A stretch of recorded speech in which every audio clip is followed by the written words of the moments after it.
مو إني فلتة أوسو أشياء كفيدة شهادة سكبسي إني فلتة بيزاي ما لي فدان ريكنا السلام عليكم ورحمة الله وبركاته هردوتا فيك بجمتوتي كينا هندي كيسن وكمي نجا قبدني جرا جرتو سنين جتشا أكاسوما وري أمانتي برالي أشمار كفوني سنين جتشا بايتك كان سنجال لنا بايتك كان سنكا وزنا روزان حتى اللي دي تيتنين دفتي جرتي جرو كباهية أكاسوما يتشون أكاس عدا نبره جرتو نبيتن جدي هذا kanaafuu hordofaa fi kabajamtoota keenyaa akkuma argitanitti hadha eenyu waamee jira hadha beezaa waameetiin jira. Waa yeroo baay'ee takka himee tokko hadiiqaa keessallee jira bakka zahma baay'ee jira jechuudha. Akkasii hordofaa fi kabajamtoota keenyaa akkuma isiniin jedhe kun amma beezaa waameetiin jira. Beezaa maaliif waamte naan jechuun keessan yoo namni hedduun ammoo roozaa beezaa ofitti maa waamni haga qophaa kan keeyyuu teettuu beezaa nama gaariidha. Beezaa wajjin maali taa'ii beezaa tanaan itti dhiyaadu waliin fataa jedha waliin asnuu baha. Beezaa tana waa hedduu yaadu jirti isii tana qarqaarii waan barbaadde minaa jettanii na bira dhaabbanna naan jechuutti turtanii.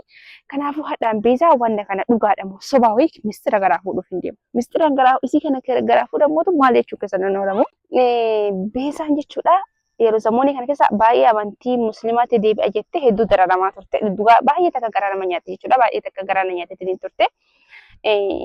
Akka jedhee sidii himu hin jiru hedduu takkaan cinqaa takka keessa turte ammallee deebi'ee hedduu takka nama amantii kana wayitii namni itti bilbilu silaa isin amantii biraatiin wallahi yoo isin ajaa'ibee waan isin ajaa'ibu keessa taazabee dadhabee keessa assalamu alaikum namni gaafa hedduu jedhu assalamu alaikum namaan jetti min taazabaa ture ammallee shari'attee deemti ofii garuu amantiin isii amantii biraati amantii musliimaa akka deebitillee hedduu takkaan jaalladha amantiin abbaatii rakkoon takka hin jiru feetullee deebitii feetullee deebuu dhabdi. Kanaaf hordofaa fi kabajamtoota keenyaa kanaaf yoo isin amantii kanatti kan dhufu fedha qabaatu taate walumaa galattu beezaa bira dhaabbatee qarqaree obboleessa isiisanillee hedduu takka argitanii ittiin jirtanii kanaafuu ani bakka akkasiin amantii kana bira itti deebitu abdii takka hin qaballe garuu akkasiin barbaadde fedhii isa san guutuudhaaf waan qabuun bira dhaabbatee jajjabeessee jechuun barbaada kanuma immoo wanni kana akkamii na dhibe bakka akkamii isii kana gaafachuuf hin deema. Beezaa hedduu takka garuu qaama yoo itti dhuftu shari'aatti dhuftu natti fakkaate garuu isa shari'aa malee hin deemtu dhugaa rabbii waan isin ajaa'ibu. Kanaafuu beezaa inshaallah eeguutiin jira haga beezaan dhuftuuf nafaana turaa isin jecha waan biraatiif miti saadaan illee hedduu takka narraa fagaattee amma beezamatti siqee beezama qabadha. Duraan asin dura piraankii irra dareen sana hedduu takka gara nyaataa turte. Amma garuu walitti deebineetiin hin jirra hedduu takka wal dubbisnaallee hedduu takka wal bira asirratti dhufuudhaan malee walitti dhiyaannaallee. Kanaafuu hordofaa kabajamtoota keenyaa mee beezattiin illee bilbilullee baadhu kaameraa cufee walitti deebinaa jechuudha. Kaameraa dhohiseeti garuu beezaa kana dhufaa jirti jechuudha. Muraan rabbiin keedaa godhu kaasoo deebite illee natti tola. Bataam itti amantiin musliimaatti jechuudha. Bataam natti tola. Bismillah. Akka jirti. Dhugaa hirrifadhe. Nagaa. Fayyuma nagaa keedha. Alhamdulillah. Nagaa jiraate akkamitti? Maal fakkaatti? Bareedduudha. Jiruun biyya lafaa maali? Jiruun biyya lafaa isin waan xiqqishoodha. Akkam jiraatti? Nagaan anis nagaa qaba alhamdulillah galata rabbii. Baga jiraattee amma maashaallah sirraa bareede. Wanti martinoo sirraa bareede dhugaa rabbii. Zamoonni kana maal si bilbilee tureyyuu hin kaasumaadha biizii turte natti fakkaata. Mana barumsaallee naannoo. Hojii baay'ee qabda waan ta'eef. Barumsa kana osoo nallee barsiistuudhaan natti fakkaate bara yeroo takka takka. Rakkiin qabaatumtu fedha qabaatu malee. Ani immoo baxaam itti fedha qabaa osoo na barsiifte baay'ee takka natti tola siin jedha. Barumsa kan barachuu barbaada. Ingiliffaa osoo na barsiifte natti tola. Ani illee akkasuma baraan danda'u Ingiliffaa. Ni dandeessaa godha. Yeroo hedduu yeroo si argu. Sana qaraasiisa maana. Arabii si qaraasisa baxaam. Na barbaachisu Arabiffaadha ammoo. Dhugaa. Rabbifa baay'ee jaallatta. Baay'ee. Akkasumas immoo rakkoon hin jiru. Maatiin hoggoo haasa'an yeroo tokko jummaan hin deema maatii bira beekta. Gaafa sana afaan Arabiffaa haasa'an. Maatiin kan hin beekani? Eeyyeen maatiin. Dhugaa? Oo maashaallah tabaarakallah. Akkasumas immoo baxaam itti bareedaadha. Marree namni musliima ta'ee caalmaatti quraana qaraa waan ta'eef. Dirqama biyya alaa waan deemaniif miti warra alaa deeman deebi'anillee jiru. Barnamni osoo ala hin deemin iyyuu ka amantii afaan arabii ama sheekotiin jechuudha. Ulumaayin dhaan irraa waan qara'uuf afaan arabii isaan hin dhiban jechuudha. Dhugaa si mudaa jechuudha. Aliif abbaa. Maashaallah. Kana yeroo kamii barachuun deeme biyya keenya karaa machaara sanaa beektaa. Achiin masjiida deeme. Ijoollummaa koodhaan jechuudha. Masjiida deemeen ijoollummaa illee baay'een qabu umriin kiyya naannoo 10 hin ta'a. Maashaallah. Masjiida deemeen nan gaafadhe. Shari'aadhaan deemnee shitaan uffannee qumxaa kiyya uffadheen masjiida deeme. Okay. Seeneen maal jedhama garuu amma lubbuun hin jiranii boqotanii rusiisa. Nama baay'ee gaariidha akka jira miti ani qumxaa uffadheeti charsiidhaan hin deemee arabifa barachuu waan hin barbaaduuf malee yaada biraan qabu. Yaada biraan lollee manatti hin dubbannee seera sanaa akkas gochuu qabda naan jedhanii na himanii na gorsanii hanga har'aan hin raanfadhu. Waaw maashaallah tabaarakallah. Kana guuttee yoo dhuftee barachuu dandeessaa naan jedhanii galee ummaa siyyattiin himee. Ummiin immoo xiqqoo ishee beekamne isheen kiristaana waan taateef. Dhugaadha sirriidha. Kanuma kanatti deemuu qabdu naan jettee.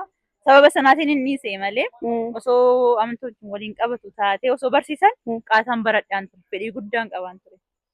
Maashaallah. Carraa kanallee waan hin arganneef isaanitti sababeeffadhe amma garuu carraa bal'aa jira barachuudhaaf. Amma jaraan bal'aa jira garuu nammoo sa'aatiin illee hin jiru sa'aatiin deemeetiin hin jira hadha wanta akkasii hima jedheetiin hin dhufe jechuun wanta akkuma jechuun ni jira miti lee. Mana deemnamee gara. Mana hin deemna si akkanatti mana illee deeman qilleessan dhaadhadhee na dabbaree achumaan sillee maa. Amummachaa jiraan immoo buna taanaan immoo dhuyna buna bakka asumaan gad deebinee dhuyna waa siin jedhu kaa qooyi yeroo baay'ee jechuun kaa wallaahi yeroo waan sitti hin himne wayitii akka fedhii keetiitti garuu beezaa yeroo hedduu jechuun bakka dhiifama irraa ta'ellee waan asii gaafachuu deemu kanaan dirqama namaa na gaafachuun kan keetillee wanni akka hin jenne dhiifama akka irraa taatu barbaada jechuun yeroo baay'ee ximximii jedhanii asii achi maaltu deema si barbaachisa beez kanaaf si barbaade jette qaxxisaan natti hin dubbatu. Ayyee galatoomii waan si barbaade jechuudha yeroo baay'ee itti namni ta'uun biraa ta'u itti namni si bilbiluu salaam aleekum namaan jetta hedduu takka namatti tolta yeroo takka si taasifaa ture ammas deebitee amma akka shari'atti deemta akkamii wanti kun akkamii amma dhugaa jirtu namni tokkollee kan nu argina kaameraallee kan hin jirre amantiin kana dhugumaan jaallatte moo akkamii?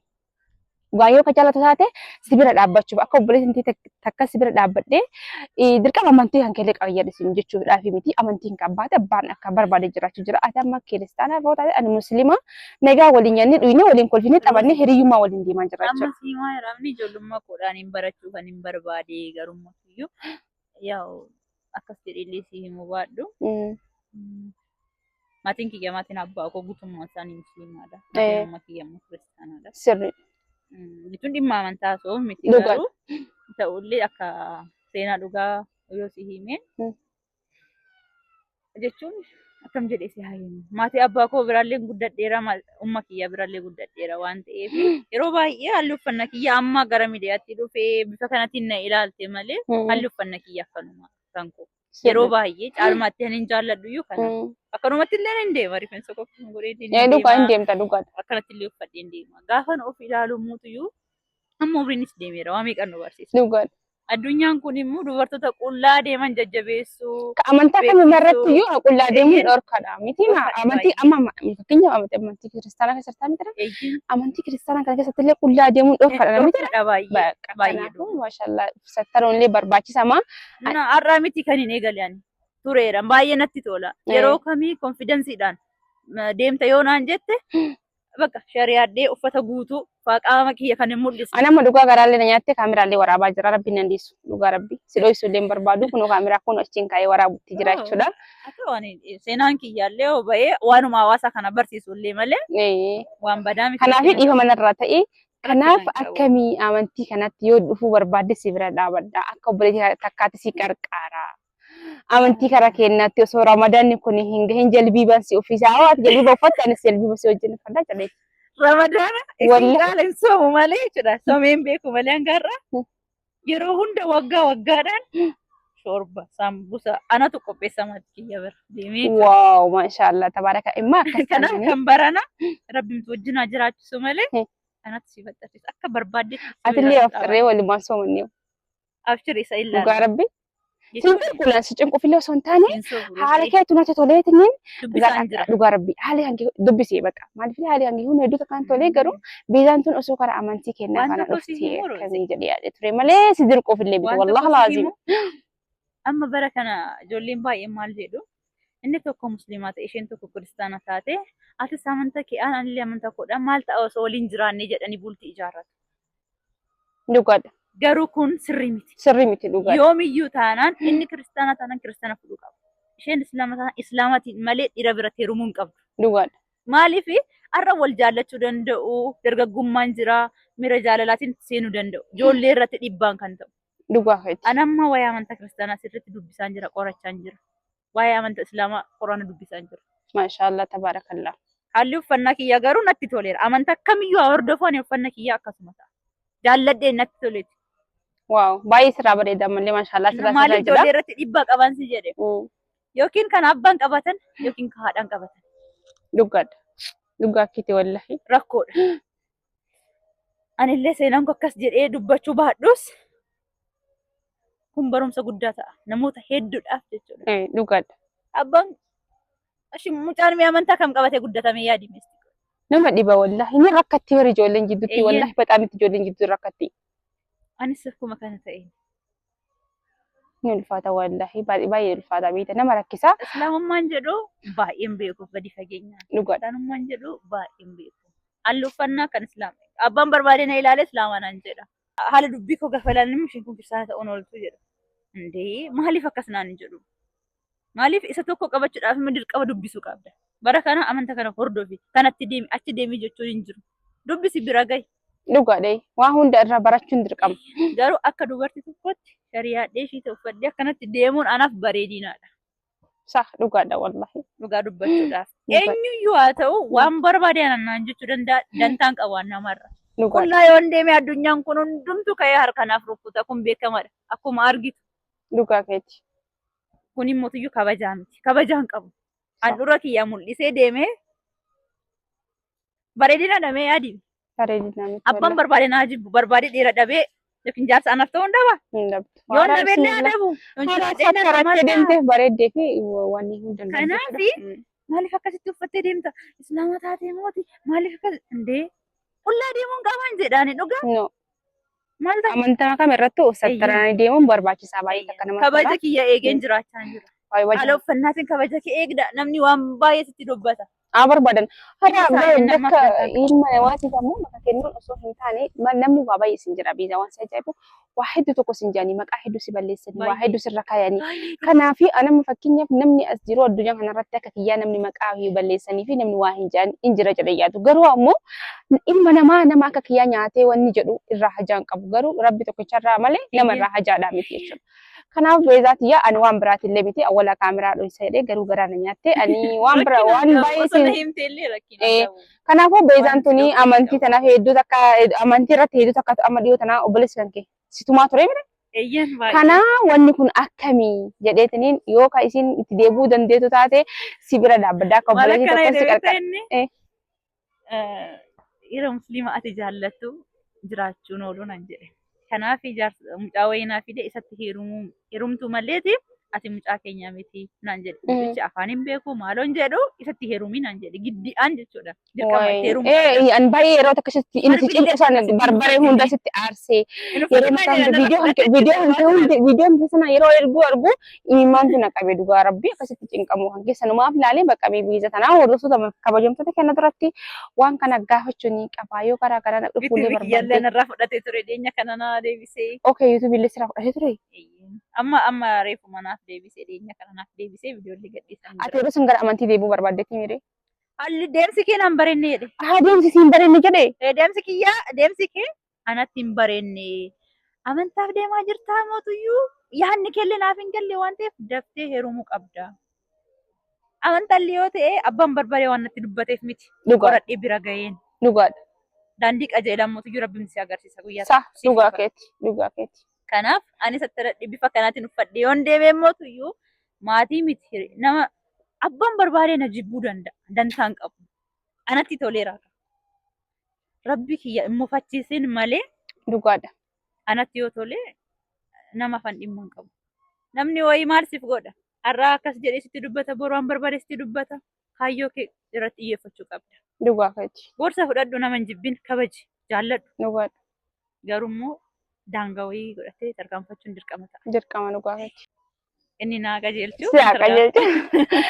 Wallahi siyaa qajeelchu. Kan si jedhaa bifti koo. maashaallah bakka rabbiin karaa ta'etti an jechuun kanuma yoo akka taatee si bira dhaabbadde si qarqaran jedhee yaada ture. Kanaafuu wanti rabbi jedhame hin oolamtu beezaati yaa ammallee hiddu takka si jaaladha saniif miti waan sammuu ati amantii biraa qabatte amantii biraa qabaadde miti nuti duraan akka obboleeyyiin waliin jiraanna amantiidhaan nuti nama wal qooduu miti. Kaazaan deebee nuti Oromoodha. Oromoon tokko abbaan keenya tokko haati keenya tokko dhiini keenya tokko bakka walirraa dhahinuu hin jiru. Amantiin ka abbaatii kun Oromummaan walitti qabu amantii garaagaraa Oromummaa garuu walitti qabna. Miidhaa kun beekama Oromummaa. Obbolummaa anaaf yaaddee anaan nu gorsuudhaaf immoo gara kootti waan dhufteef guddoo naaf Ara rakkoota akka hin jiru rabbi ani jechuun bakka ani jiraame waanuma kana irratti yaada kennatuuf hin dhufe malee waan biraa miti. Kanaaf harreetu akka kabajamtoota kennaa akkuma argitanii beezaan qulqulluu fi kitaaballee dubbisutti hin jira. Karaa rabbiin innatti mul'isatti ni deemaa jetti jirti. Anillee isii cinquu fi miti wanne kana addumaan baafachuu fi baay'ee takka rakkataa turte akka shari'atti yeroo deemtu ammallee yeroo namni bilbiluuf salaama nama gaafatte salaamu alaykum namaan jetti. Maashaallah tabaarakallaa akkuma argitanii salaama jedhiini baqa viidiyoolee dheeressinu egaa jechuudha. Kabajamtootaa fi hordoftoota Roozaatiif marti keessan nagaan koo simbira haga waan nu daawwattaniif waan nu biraa jirtaniif immoo ulfaadha ammallee nu biraa dhaabadha isinin jenna nagaan nuuf tura kanaafuu assalaamu alaykum warahmatullahi wabarakatuh isinin jedha.